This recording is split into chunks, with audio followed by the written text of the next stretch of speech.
Mon bailleur a retenu tout mon dépôt de garantie. 1 500 € qui s'envolent. Je vais manger des pierres toute l'année. Mais qu'est-ce qui s'est passé pour qu'il te retienne une telle somme? 3 fois rien. On s'entendait si bien avec le voisin de palier qu'on a fait tomber la cloison.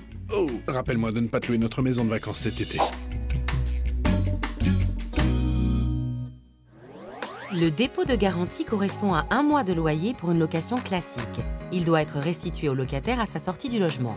Alors pour les nouveaux contrats de location qui sont signés à partir du 27 mars 2014, le délai de restitution du dépôt de garantie à partir de la remise des clés est d'1 mois.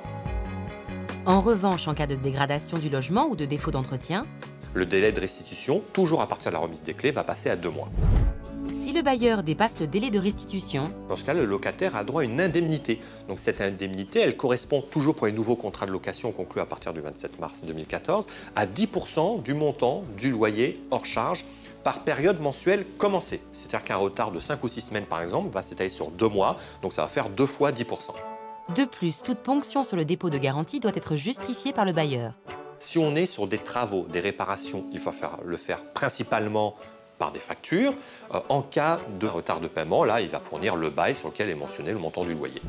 Enfin, dans l'attente de l'approbation des comptes de la copropriété, le bailleur a la possibilité de conserver une provision de 20% maximum du montant du dépôt de garantie.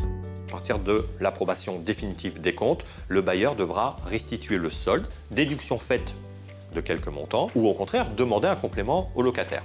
Les deux parties peuvent aussi convenir que cette provision de 20% solde les comptes.